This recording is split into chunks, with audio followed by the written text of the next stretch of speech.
सभी दोस्तों को नमस्कार। स्वागत करता हूं आपका अपने इस चैनल गॉड ऑनलाइन क्लासेस में। दोस्तों, जैसा कि हम उत्तराखंड लोक सेवा आयोग के अंतर्गत उत्तराखंड समूह भर्ती परीक्षाओं की तैयारी कर रहे हैं दोस्तों, और बड़े ये कह सकते हैं कि दुर्भाग्य का विषय है कि जो पटवारी लेखपाल का जो पेपर था दोस्तों, जो अभी आपका 8 जनवरी को हुआ था, वो निरस्त हो चुका है और इसकी परीक्षा अब आगामी फरवरी में होगी दोस्तों। तो आप लोगों से यही रिक्वेस्ट रहेगी कि आप लोग अपनी तैयारियों को बरकरार रखिएगा, घबराने की कोई ज़रूरत नहीं है। अब ये कह सकते हैं कि हमारा जो सिस्टम है ये इतना लापरवाह हो चुका है कि हमारे जो युवा साथी हैं उन लोगों के साथ ये खेल रहा है, उनकी ज़िंदगियों के साथ। तो लेकिन आप लोगों को अपनी हार नहीं माननी है दोस्तों, और अपने जितनी भी तैयारी है उसको कंटिन्यू आगे रखनी है। तो मैं आप लोगों के सामने लगातार वीडियोस बनाकर लेकर आता रहता हूं दोस्तों, और उत्तराखंड वन आरक्षी का पेपर भी अभी आपका सामने है, और साथ ही साथ उत्तराखंड पटवारी लेखपाल की जो भर्ती की जो तैयारियां आपने की थी, तो वो चीज़ आप लोग अपनी तैयारी कंटिन्यू रखिएगा। तो इन वीडियो से आप लोगों के सभी पेपरों को सहायता मिलेगी। तो आज की इस वीडियो में आगे बढ़ने से पहले दोस्तों, अगर आपने चैनल को सब्सक्राइब नहीं किया है तो यही रिक्वेस्ट करूंगा कि चैनल को जरूर सब्सक्राइब कर लीजिएगा, और महत्वपूर्ण प्रश्नों को देखने के लिए मुझसे जुड़िएगा दोस्तों। तो बढ़ते हैं पहले क्वेश्चन की ओर। पहला क्वेश्चन जैसे कि देख पा रहे हैं दोस्तों, यहाँ पर क्वेश्चन आ रहा है कि ब्रह्म कमल किस देवता को अर्पित किया जाता है। तो बहुत इंपॉर्टेंट क्वेश्चन है, और आयोग द्वारा ये कई बार पूछा भी जाता है क्वेश्चन कि ब्रह्म कमल किस देवता को अर्पित किया जाता है। तो यहाँ पर ऑप्शन है राम, कृष्ण, शिव या गणेश। ठीक है, तो इसका जो एग्जैक्ट आंसर है दोस्तों, ब्रह्म कमल जो अर्पित किया जाता है वो शिव भगवान को किया जाता है। और कहा जाता है कि अगर भगवान शिव को ब्रह्म कमल अर्पित किया जाता है तो वो तुरंत ही प्रसन्न हो जाते हैं और उसे अपना वरदान दे देते हैं। नेक्स्ट क्वेश्चन पे चलेंगे दोस्तों। उत्तरांचल का नाम उत्तराखंड कब किया गया था। बहुत इजी क्वेश्चन है और कई बार पूछा जाने वाला क्वेश्चन है दोस्तों। तो आप लोगों को छोटे छोटे क्वेश्चन भी अपने माइंड में लेकर चलने हैं। तो उत्तराखंड का नाम उत्तरांचल का नाम उत्तराखंड कब किया गया था। तो ऑप्शन है दोस्तों, याद रखेंगे आप लोग, 1 जनवरी 2007 को। 1 जनवरी 2007 को उत्तरांचल का नाम उत्तराखंड कर दिया गया था। उससे पूर्व उत्तरांचल नाम था 2007 से पूर्व दोस्तों। कांग्रेस की सरकार थी और उस समय इसका नाम परिवर्तन कर दिया गया, उत्तरांचल का नाम उत्तराखंड कर दिया गया दोस्तों। तो इंपॉर्टेंट क्वेश्चन है। नेक्स्ट क्वेश्चन पे चलेंगे। चांदपुर गढ़ का राज्य स्थित था। तो चांदपुर गढ़ी का नाम आपने सुना होगा, चांदपुर गढ़ के राजा कनकपाल ने चांदपुर गढ़ बनाया था। तो दोस्तों, आपको पता है कि कनकपाल 888 ईस्वी में ये कह सकते हैं कि चांदपुर गढ़ का राज्य स्थापित हुआ था। तो चांदपुर गढ़ का राज्य स्थित कहाँ था। ऑप्शन है चमोली में, पिथौरागढ़ में, पौड़ी गढ़वाल में या अल्मोड़ा में। तो चांदपुर गढ़ का जो राज्य स्थित था दोस्तों, स्टार्टिंग में वो चमोली में था, और धीरे धीरे श्रीनगर होते हुए लास्ट में इन्होंने अपना टिहरी में इन्होंने अपना राज्य स्थापित किया था दोस्तों। तो चांदपुर गढ़ का राज्य जो स्थित था वो चमोली में स्थित था दोस्तों, याद रखेंगे। इंपॉर्टेंट क्वेश्चन है, कई बार आ जाता है दोस्तों। ठीक है, नेक्स्ट क्वेश्चन पे चलेंगे। सल्ट की घटना किस वर्ष हुई थी। सल्ट की घटना बहुत इंपॉर्टेंट क्वेश्चन है दोस्तों, ये अगर कोई भी पेपर होता है तो वहाँ पहुँच ही जाता है ये क्वेश्चन। ठीक है, तो सल्ट की घटना आपको पता होनी चाहिए कि जब 1942 ईस्वी में भारत छोड़ो आंदोलन चल रहा था दोस्तों, तो उस समय अलख जगाई गई थी कुमाऊं क्षेत्र में भी। ठीक है, और सल्ट की घटना को कुमाऊं का बारदोली भी कहा जाता है। तो सल्ट की घटना कब हुई थी, तो याद रखेंगे दोस्तों, 5 सितंबर 1942 को। ठीक है, तो 5 सितंबर 1942 को सल्ट की घटना हुई थी दोस्तों। ये अल्मोड़ा क्षेत्र में पड़ता है। ठीक है, नेक्स्ट क्वेश्चन पे चलते हैं दोस्तों। सकलाना विद्रोह कहाँ पर घटित हुआ था। आपको पता होना चाहिए दोस्तों, टिहरी राज्य विलय के लिए सकलाना विद्रोह किया गया था टिहरी में। ठीक है, और ये विद्रोह लगभग जो आपका हुआ था वो 1947-1948 में हुआ था दोस्तों। 1948 में कीर्तिनगर विद्रोह या सकलाना विद्रोह के नाम से भी इसे जाना जाता है। तो सकलाना विद्रोह 1948 में हुआ था। ये कहाँ पर हुआ था, तो आपको पता होना चाहिए, टिहरी में हुआ था। कहाँ हुआ था, टिहरी राज्य विलय के लिए किया गया था सकलाना विद्रोह। ठीक है, नेक्स्ट क्वेश्चन पर चलेंगे दोस्तों। निम्न में से कौन सी नदी हिम नदी से नहीं निकलती है, यानी कि हिमालय से नहीं निकलती है। तो यमुना, अलकनंदा, कोसी या मंदाकिनी। ठीक है, तो यहाँ पर देखिए दोस्तों, जो यमुना है, अलकनंदा है और मंदाकिनी है, ये हिमालय से निकलने वाली नदियाँ हैं दोस्तों। लेकिन जो कोसी नदी है जो अल्मोड़ा होते हुए बहती है, ठीक है, ये कौसानी के पास से एक स्रोत से निकलती है। तो कोसी नदी एक हिम नदी नहीं है दोस्तों। तो कोसी नदी आपकी हिम नदी नहीं कहलाई जाएगी। ठीक है, ये याद रखेंगे आप लोग। नेक्स्ट क्वेश्चन पे बढ़ते हैं। सुंदर ढूगा हिमानी उत्तराखंड के किस जनपद में स्थित है? तो सुंदर ढूंगा जो ग्लेशियर है, सुंदर डूंगा या सुंदर ढूंगा जो ग्लेशियर है उत्तराखंड के किस जनपद में है, ये काफ़ी बार पूछ लिया जाते हैं। ये ग्लेशियर से एक क्वेश्चन जरूर आता है। तो यहाँ पर ऑप्शन है बागेश्वर, टिहरी गढ़वाल, उत्तरकाशी या देहरादून।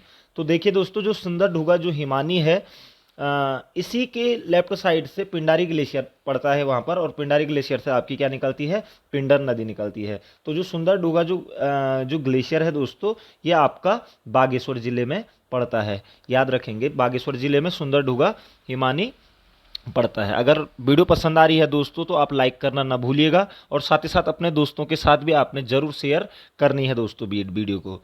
नेक्स्ट क्वेश्चन पे चलेंगे।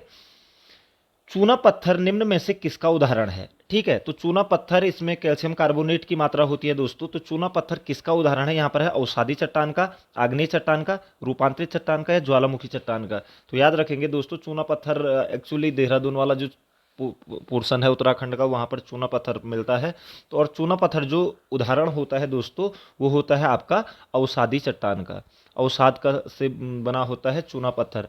कैल्शियम कार्बोनेट की मात्रा होती है इसमें, और अवसादी चट्टान का ये क्या होता है? उदाहरण होता है चूना पत्थर। ठीक है दोस्तों, नेक्स्ट क्वेश्चन पे चलते हैं। निम्नलिखित में से हिमालयन गजेटियर पुस्तक के लेखक कौन है? हिमालयन गजेटियर, ये आयोग, उत्तराखंड आयोग बहुत बार पूछता है इस क्वेश्चन को, और ये लगभग सभी को आता भी है। तो हिमालयन गजेटियर पुस्तक के लेखक कौन है?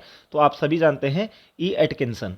ठीक है, एटकिंसन ने हिमालयन गजेटियर पुस्तक लिखी हुई है दोस्तों, और बहुत इंपॉर्टेंट क्वेश्चन है, आ जाता है कई बार। ठीक है, तो इसलिए आप लोगों को इजी में नहीं लेना है, क्वेश्चन बहुत इंपॉर्टेंट क्वेश्चन है। हिमालयन गजेटियर पुस्तक के लेखक ई एटकिंसन हैं दोस्तों। नेक्स्ट क्वेश्चन पे चलते हैं। निम्न में से कौन वृक्ष मानव के नाम से प्रसिद्ध है? तो वृक्ष मानव के नाम से कौन से व्यक्ति जाने जाते हैं उत्तराखंड में? तो यहाँ पर ऑप्शन है गोविंद बल्लभ पंत, चंडी प्रसाद भट्ट, सुंदरलाल बहुगुणा या विश्वेश्वर दत्त सकलानी। ठीक है, तो याद रखेंगे दोस्तों, जो वृक्ष मानव हैं वो विश्वेश्वर दत्त सकलानी को कहा जाता है, क्योंकि इन्होंने बहुत सारे पेड़ लगाए थे और वर्ल्ड रिकॉर्ड कायम किया था। तो विश्वेश्वर दत्त सकलानी थे। ठीक है, इनके बारे में एक कथन भी है कि इन्होंने कहा था कि 3 किलो की कुदाल मेरी कलम है, ये धरती मेरी किताब है, इस पर जो पेड़ पौधे उगे हैं ये मेरे अक्षर हैं, और मैंने हरित इतिहास लिखा हुआ है, इस दुनिया में मैंने एक हरित इतिहास लिखा है। तो इस तरीके का वाक्य किसका था? तो वो विश्वेश्वर दत्त सकलानी का था कि 3 किलो की मेरी कुदाल है, 3 किलो की कुदाल मेरी कलम है, ये धरती मेरी किताब है, और इसमें जो हरे भरे पेड़ हैं वो मेरे अक्षर हैं, और इस धरती पर मैंने एक हरित इतिहास लिखा है। तो ये विश्वेश्वर दत्त सकलानी के थे, और इन्हीं को क्या कहा जाता है दोस्तों? वृक्ष मानव के नाम से भी जाना जाता है दोस्तों। तो ये चीज़ आप लोग अपने माइंड में रख लेंगे। नेक्स्ट क्वेश्चन पे चलते हैं। पद्मश्री शिवानी गौरा पंत, ठीक है, तो गौरा पंत शिवानी कौन थी? तो यहाँ पर ऑप्शन है इतिहासकार, दार्शनिक, वैज्ञानिक या लेखिका। तो ये बहुत बड़ी उपन्यासकार थी दोस्तों, तो इट मीन्स ये लेखिका थी। ठीक है, और 1982 में इनको पद्मश्री से नवाजा गया था दोस्तों। याद रखेंगे कि पद्मश्री गौरा पंत को कब पद्मश्री दिया गया था? तो आप कहेंगे 1982 ईस्वी में दिया गया था। तो ये याद रखेंगे, और ये एक बहुत बड़ी लेखिका थी दोस्तों। ठीक है, नेक्स्ट क्वेश्चन पे चलेंगे। 17वीं सदी में गढ़वाल के राजा महिपत शाह के प्रमुख सेनापति कौन थे? तो महिपत शाह के जो प्रमुख सेनापति थे वो कौन थे? यहाँ पर है बीरचंद सिंह गढ़वाली, माधो सिंह भंडारी, दरबान सिंह नेगी या बिपिन चंद्र जोशी। तो याद रखेंगे दोस्तों, महिपत शाह के जो प्रमुख सेनापति थे वो थे आपके माधो सिंह भंडारी। ठीक है, माधो सिंह भंडारी महिपत शाह के प्रमुख सेनापति रहे थे, और इन्होंने जब ये तिब्बतियों और चाइना कह सकते हैं आप, तो चाइना का वो हो गया है, तो वहाँ पर बहुत बड़े बड़े युद्ध इन्होंने लड़े थे दोस्तों महिपत शाह की सेना से। ठीक है, तो माधो सिंह भंडारी महिपत शाह के सेनापति थे दोस्तों। नेक्स्ट क्वेश्चन पे चलेंगे। उत्तराखंड में निम्न में कौन सा मंदिर सर्वाधिक ऊंचाई पर स्थित है? ये क्वेश्चन भी बहुत बार पूछा जाता है दोस्तों, इंपॉर्टेंट क्वेश्चन है अपने आप में। तो सर्वाधिक ऊंचाई पर स्थित जो मंदिर है, यहाँ पर ऑप्शन है विश्वनाथ, केदारनाथ, तुंगनाथ या मदमहेश्वर। तो याद रखेंगे दोस्तों, जो सर्वाधिक ऊंचाई पर स्थित मंदिर है ये है आपका तुंगनाथ दोस्तों। क्या है? तुंगनाथ दोस्तों, ये आप याद रख लेंगे। ठीक है, तो तुंगनाथ सर्वाधिक ऊंचाई पर स्थित उत्तराखंड का मंदिर है, जो कि रुद्रप्रयाग जनपद में पड़ता है दोस्तों, रुद्रप्रयाग में पड़ता है। ठीक है, और तुंगनाथ में बाबा केदार यानी कि भगवान शिव के भुजाओं की पूजा की जाती है दोस्तों तुंगनाथ में। ठीक है, तो इसके ऊपर मैंने पूरा वीडियो बना रखा है। जो पंच हमारे केदार हैं तो उनमें से एक केदार है ये तुंगनाथ। ठीक है दोस्तों, और सबसे ऊंचाई पर स्थित मंदिर भी है दोस्तों। नेक्स्ट क्वेश्चन पे चलेंगे। वर्ष 2011 के अनुसार उत्तराखंड में औसत साक्षरता दर कितना प्रतिशत है? तो उत्तराखंड की जो औसत साक्षरता दर है जो 2011 के, अब 2021 के आंकड़े आ जाएंगे कुछ टाइम में, तो औसत साक्षरता दर 2011 के कितना प्रतिशत है? तो याद रखेंगे दोस्तों, वो है आपका 78.82%। ये भी प्रीवियस पेपरों में कई बार पूछा गया है क्वेश्चन भी। तो 78.82% उत्तराखंड की औसत साक्षरता दर है दोस्तों। ठीक है, 78.82% दोस्तों, ये याद रख लेंगे हम लोग। नेक्स्ट क्वेश्चन पे चलते हैं। उत्तराखंड राज्य का स्तरीय ऊर्जा पार्क कहां पर स्थित है? तो ऊर्जा पार्क उत्तराखंड का कहां पर स्थित है? यहां पर ऑप्शन है देहरादून, हरिद्वार, नैनीताल या उधम सिंह नगर। तो ये क्वेश्चन में कई बार पूछ लिया जाता है। तो ऊर्जा पार्क जो स्थित है दोस्तों वो है आपका देहरादून में स्थित। याद रखेंगे कि उत्तराखंड का स्तरीय ऊर्जा पार्क यानी कि एनर्जी पार्क कहां पर स्थित है? तो ये है आपका देहरादून में स्थित। इंपॉर्टेंट क्वेश्चन है, इसलिए इसको भी माइंड में रख लेंगे दोस्तों। नेक्स्ट क्वेश्चन पे चलते हैं। उत्तराखंड में विकेट बंदोबस्त कब हुआ था? तो विकेट बंदोबस्त एक भूमि बंदोबस्त से संबंधित है दोस्तों। ठीक है, तो विकेट बंदोबस्त कब हुआ था? यहाँ पर ऑप्शन है 1863 से 73, 73 से 83, 1853 से 63 या 1883 से 1893। तो विकेट बंदोबस्त जो उत्तराखंड में भूमि बंदोबस्त का ये 9वां बंदोबस्त था दोस्तों। 9वां बंदोबस्त था, जिससे कि विकेट बंदोबस्त के नाम से भी जाना जाता है। और ये सबसे पहले वैज्ञानिक तरीके से भूमि बंदोबस्त किया गया था। इस बंदोबस्त में, विकेट बंदोबस्त में, कई बार पूछ लिया जाता है। ठीक है, और इसकी जो हुआ था ये हुआ था आपका 63 से 73 के बीच में दोस्तों। याद रखेंगे विकेट बंदोबस्त कब हुआ था? 1863 से 73 के बीच में हुआ था दोस्तों। और याद रखेंगे विकेट बंदोबस्त क्या है? तो एक भूमि बंदोबस्त का एक उदाहरण है। ठीक है दोस्तों, नेक्स्ट क्वेश्चन पे चलेंगे। और 9वां था दोस्तों, ये याद रखेंगे। ठीक है, 9वां भूमि बंदोबस्त था ये, जिसे कि विकेट बंदोबस्त के नाम से भी जानना जाता है। नेक्स्ट क्वेश्चन पे चलते हैं। Yoga capital of the world किस जगह को कहा जाता है? तो yoga capital of the world किस जगह को कहा जाता है? उत्तराखंड के पेपरों में सबसे ज़्यादा पूछा जाता है। ऋषिकेश, उत्तरकाशी, नैनीताल या देहरादून। तो दोस्तों याद रखेंगे, योगा कैपिटल ऑफ वर्ल्ड कहा जाता है आपका ऋषिकेश को। ये चीज़ आप लोग क्लियर अपने माइंड में याद रख लेंगे दोस्तों। नेक्स्ट क्वेश्चन पे चलते हैं दोस्तों। यहाँ पर क्वेश्चन आ रहा है, valley of flowers national park कहाँ स्थित है? तो वैली ऑफ फ्लावर्स यानी कि फूलों की घाटी नेशनल पार्क कहाँ स्थित है? तो ये ऑप्शन है नैनीताल, चमोली, हरिद्वार या चंपावत। तो इजी क्वेश्चन है ये, चमोली में स्थित है दोस्तों। फ्रैंक स्मिथ ने इस घाटी की खोज की थी, फूलों की घाटी की। ठीक है, तो valley of flowers national park आपका चमोली जनपद में स्थित है दोस्तों। ये चीज़ क्लियर हो जाएगी। नेक्स्ट क्वेश्चन पे चलते हैं। उत्तराखंड का सर्वाधिक जल प्रभाव वाली नदी का नाम बताइए। तो उत्तराखंड की सर्वाधिक जल प्रभाव वाली नदी कौन सी है? यहाँ पर ऑप्शन है अलकनंदा, भागीरथी, मंदाकिनी या नयार। ठीक है, तो याद रखेंगे दोस्तों, जो उत्तराखंड की सबसे ज़्यादा जल प्रभाव वाली नदी है वो है आपकी अलकनंदा। ठीक है, अलकनंदा सतोपथ ग्लेशियर से निकलती है चमोली के। ठीक है, तो ये सबसे ज़्यादा जल प्रभाव वाली नदी है दोस्तों। ठीक है, नेक्स्ट क्वेश्चन पे चलते हैं। चिपको आंदोलन का मुख्य उद्देश्य क्या था? आपको पता है दोस्तों, चिपको आंदोलन 1973 ईस्वी में स्टार्ट किया गया था रैणी गांव की महिलाओं के द्वारा। गौरा देवी का नाम आपने सुना ही है। तो चिपको आंदोलन का मुख्य उद्देश्य क्या था? पानी की समस्या को दूर करना, पेड़ कटान को रोकना, आज़ादी पाने के लिए या इनमें से कोई नहीं। तो पेड़ कटान को रोकने के लिए था ये दोस्तों। ये चीज़ आप लोगों को क्लियर है। नेक्स्ट क्वेश्चन पे चलते हैं। मैती आंदोलन का प्रमुख उद्देश्य क्या था? आपको पता है दोस्तों, कल्याण सिंह रावत जी का नाम आपने सुना है, जिन्होंने ये मैती आंदोलन चलाया था 1995 ईस्वी में। ठीक है, कि क्षेत्र में जो भी शादियां होंगी उस दिन लड़की के वहाँ एक पेड़ लगाया जाता था, और उस पेड़ की रक्षा जो मायके वाले होते थे वो अपनी लड़की समझ करके करते थे। इसी को मैती आंदोलन कहा जाता है। और इसके प्रणेता जो थे वो कल्याण सिंह रावत जी थे, इंटर कॉलेज के एक अध्यापक थे वो। ठीक है, तो मैती आंदोलन का मुख्य उद्देश्य क्या था दोस्तों? तो यहाँ पर प्रदूषण को रोकना, महिलाओं को पढ़ना, वन्य जीवों की सुरक्षा करना, वृक्षारोपण को बढ़ावा देना। तो यही इसका आंसर था। और कल्याण सिंह रावत को अभी हाल फिलहाल में ही यानी कि 2020 2020 में क्या मिला है, पद्मश्री अवार्ड से भी नवाजा गया है इस मैती आंदोलन को चलाने के लिए दोस्तों। तो वृक्षारोपण को बढ़ावा देने के लिए मैती आंदोलन चलाया गया था 1995 में, ठीक है, और 2020 में उन्हें क्या दिया गया है, पद्म श्री भी दिया गया है दोस्तों। नेक्स्ट क्वेश्चन पे चलते हैं।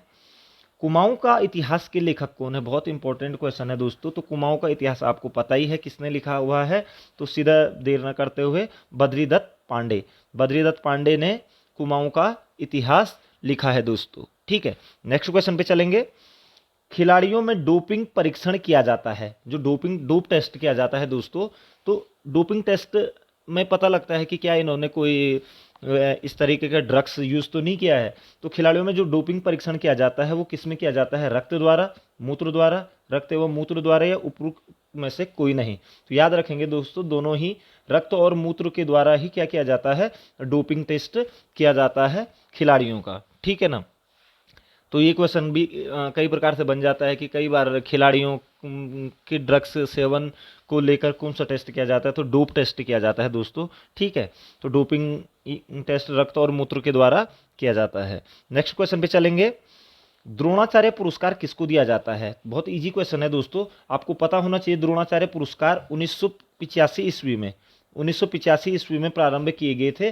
जैसा कि आपको पता है कि द्रोणाचार्य जो क्या थे, एक गुरु थे, गुरु को इंग्लिश में कोच कह सकते हैं हम, तो कोच को दिया जाता है जो भी विभिन्न प्रकार के जो खेल होते हैं, ठीक है, जो ओलंपिक में या फिर कोई विश्व स्तरीय खेलों में कोई कोच अगर टीम को जिताने का प्रयास करते हैं तो उन्हें खेल के क्षेत्र में द्रोणाचार्य पुरस्कार दिया जाता है, कोचों को दिया जाता है। और 1985 से में ये कार्यक्रम शुरू हुआ था द्रोणाचार्य पुरस्कार का दोस्तों, ठीक है।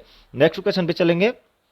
लीची फल का कौन सा भाग खाया जाता है, एक फल है लीची, ठीक है, तो इसका कौन सा भाग खाया जाता है, साइंस से रिलेटेड क्वेश्चन है दोस्तों, ठीक है। यहाँ पर है फल भित्ति, मांसर एरिल, मध्य फल भित्ति या अंतः फल भित्ति। तो याद रखिएगा दोस्तों, जो लीची जो फल है उसका जो खाया जाने वाला पोर्शन है वो है मांसल एरिल, मांसर एरिल खाया जाता है इसका लीची फल का, ठीक है दोस्तों। मांसल एरिल बोलते हैं उसको, जो खाया जाने वाला भाग है दोस्तों।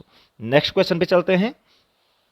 एक छात्रा मेज पर रखी पुस्तक को पढ़ने में कठिनाई अनुभव करती है, किंतु श्यामपट्ट पर लिखे शब्दों को ठीक से पढ़ लेती है, उसका दृष्टि दोष है, ठीक है। यानी कि नज़दीकी के अक्षरों को नहीं पढ़ पा रही है, लेकिन दूर की वस्तुओं को पढ़ पा रही है, ठीक है। तो अगर नज़दीकी वस्तुओं को दोस्तों नहीं पढ़ पाते, कठिनाई होती है, तो वहाँ पर होता है दूरदृष्टि दोष।